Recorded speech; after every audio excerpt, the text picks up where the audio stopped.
The year 1945. 5th December, 10 past 2 in the afternoon. 5 torpedo bomber aircraft of the United States Navy lifted off from the coast of Florida.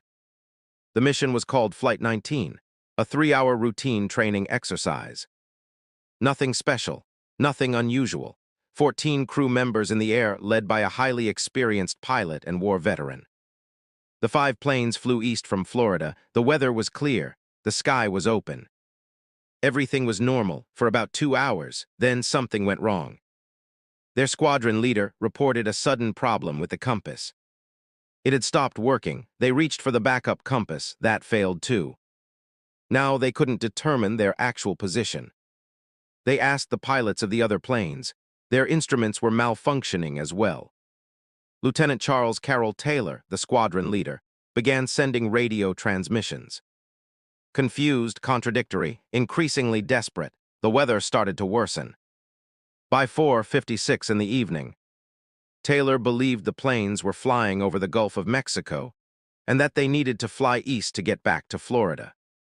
He gave the order, but some of the crew believed the opposite, that they were already east of Florida and needed to fly west.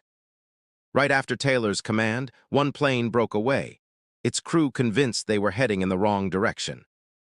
The weather continued to worsen. Sunset came, then darkness. At this point, it is believed the planes were approximately 370 kilometers east of Florida, flying further away from home with every passing minute.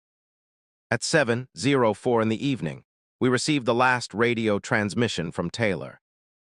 After that, silence. All 5 planes lost forever. To this day, we have no idea what happened to them. No wreckage, no remains, nothing. And then, as if that wasn't enough, a search and rescue Mariner aircraft took off to find them. 13 crew members aboard, on a mission to bring the lost men home. They too disappeared. First, 14 people of Flight 19. Then 13 people of the rescue aircraft, 27 people, gone.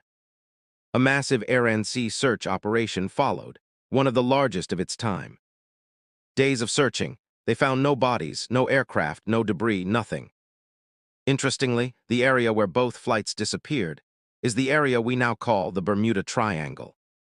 The Bermuda Triangle is said to be one of the most mysterious stretches of ocean on Earth. More than 100 aircraft and ships have disappeared within it, never found again.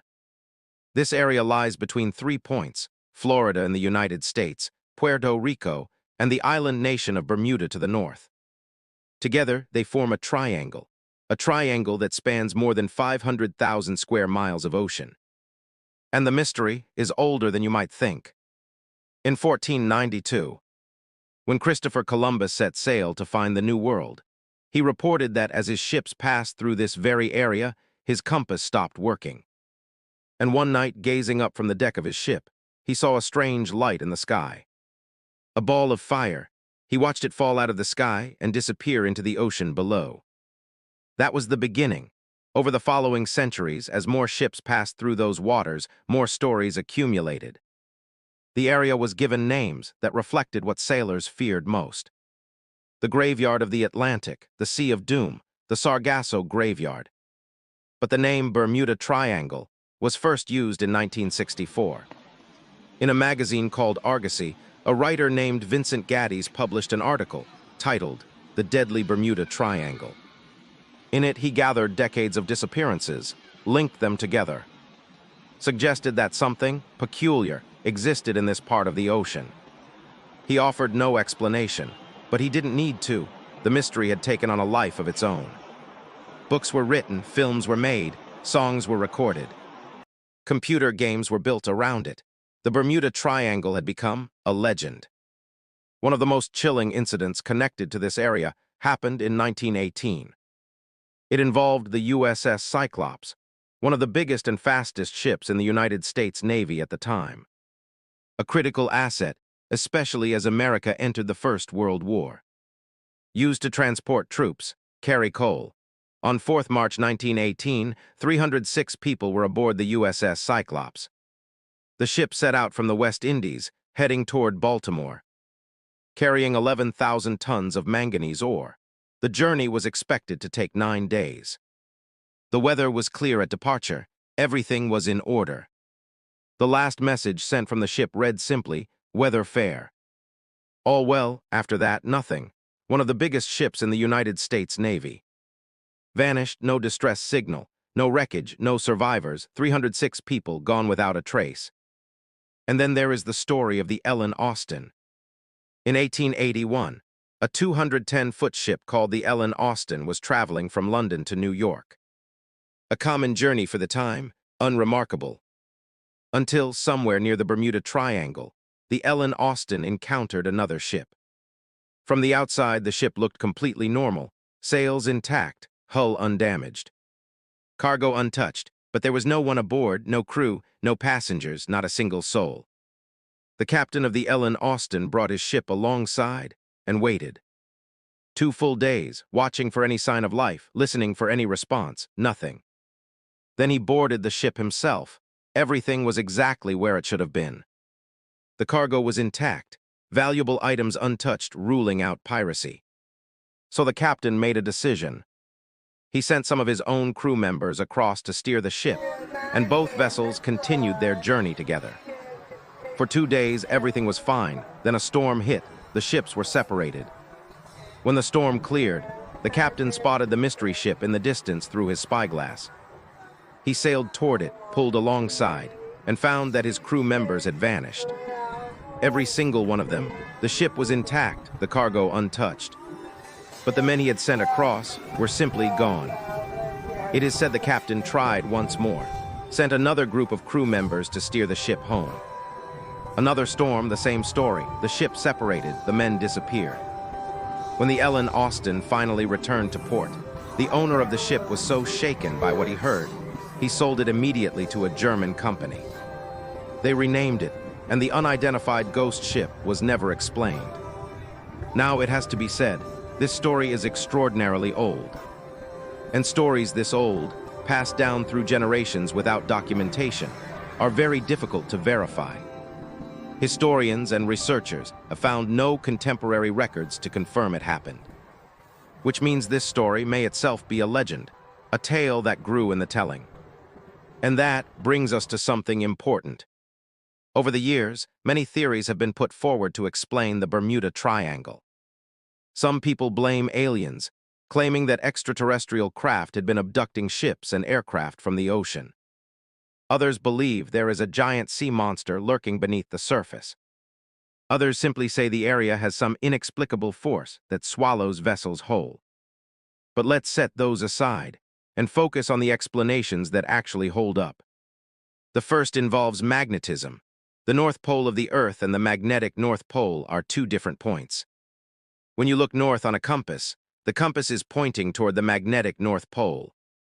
But the true geographic North Pole is somewhere slightly different. Experienced navigators have always accounted for this difference. But there are certain lines on the Earth, called agonic lines, where the magnetic and geographic North Poles appear to align perfectly. These lines shift over time. And for the past 200 or 300 years, one of these agonic lines has run directly through the Bermuda Triangle. This means that compasses used in this area could behave in ways that confuse navigators who aren't expecting it. It doesn't sink ships, but it can disorient the people steering them. The second explanation is the geography of the ocean floor. When you look at the Bermuda Triangle on a satellite map, you notice something striking. The waters of the Bahamas and the Caribbean islands appear turquoise, bright, pale, shallow, surrounded by the deep, dark blue of the open Atlantic. This area has some of the most extensive shallow waters in the world. And beneath those shallow waters, hidden shoals, underwater ridges and elevated seabed that ships cannot see from the surface. In the age of sail, these hidden shoals claimed many vessels. Ships would be sailing in what appeared to be open water, and suddenly run aground on something invisible beneath them. The third explanation is weather. This area has one of the highest concentrations of hurricanes on Earth. Cuba lies within the triangle.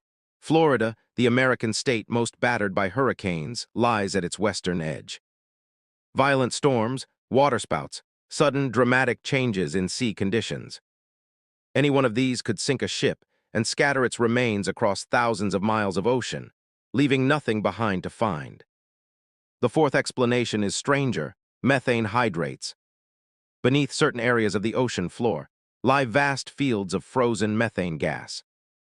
Scientists in Australia conducted laboratory experiments showing that when methane erupts suddenly from the ocean floor, it dramatically reduces the density of the water above it.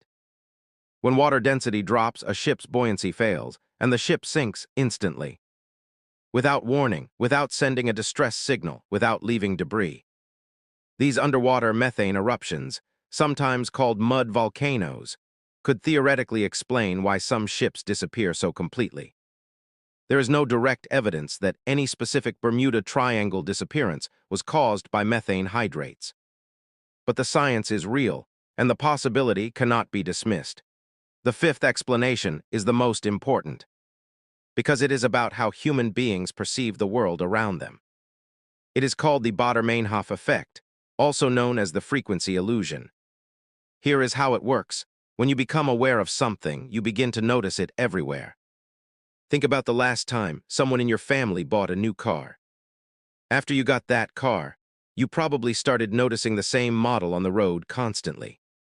Cars that were always there, that you simply hadn't been paying attention to before. The frequency hadn't changed, your awareness had.